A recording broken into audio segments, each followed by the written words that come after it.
English plays the leading role, not just here at the EU, but in international bodies all around the world. The United Nations, NATO, the World Bank, and hundreds of other associations. English is important even when it's not the natural language of the major players. It's the only official language of OPEC, the Organisation of Petroleum Exporting Countries. It's the working language of the European Free Trade Association, of the Association of Baltic Marine Biologists, the Asian Amateur Athletic Association, the European Association of Fish Pathology, and the African Hockey Federation. Whatever country they come from, most medical journals are published in English, like this one, the Japanese Journal of Biochemistry. It's not translated into English, it's published only in English, and its writers include Tatsuro Irimura, Hideyuki Takichuko, Kentaro Kato. Almost anywhere that a body wants to communicate with the world, or where they want access to the literature of international politics, ideas, culture and sport, you'll find English. In Germany, international corporations such as Daimler and Mercedes conduct important meetings in English, and thousands of English words have made their way into German speech and print, from accountant, acid trip and advertising agency to yellow pages, yuppie and zapper. A movement has been started to hold back words for which there's already a German equivalent, though when it's a choice between pesticide and Unkrautvernichtungsmittel, the smart money is on the import. But this opposition is nothing compared to France, where the tide of franglais was seen as a national threat. Just as we took in thousands of French words in the Middle Ages, French speakers and writers today are taking on thousands of English and American expressions. Un meeting. Un loser. Le surf. Une garden party.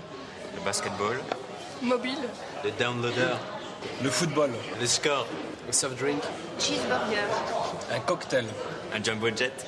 Un scotch. Un sandwich. Milkshake. Le parking. Le poney club. So many English words made their way to France that it became clear that something had to be done. And in 1994, the French government passed a law prohibiting the use of English words where good French equivalents existed on pain of a hefty fine. The British Parliament threatened retaliatory action if la loi tout bon, as it was called, was not watered down. But the most recent edition of the Académie Française dictionary did admit about 6,000 new words to the French language, including for the first time a number of franglais words and expressions. But most of them are from the 1950s, such as le cover girl, le bestseller and le blue jeans. Most of those in everyday use, from le weekend to le zoom, were excluded. It's not just the old English-French rivalry. Norway and Brazil have recently adopted similar measures to keep English out. It's the colourful words that people want to borrow from English, but the language used as a tool for international documents is a different matter. This is a sample. It's an English that bears only a passing resemblance to the language you and I speak.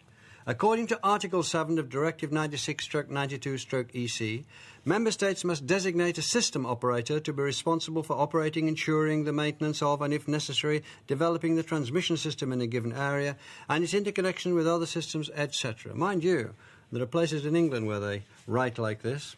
We've all been globalised. It's very important, and it's very dull.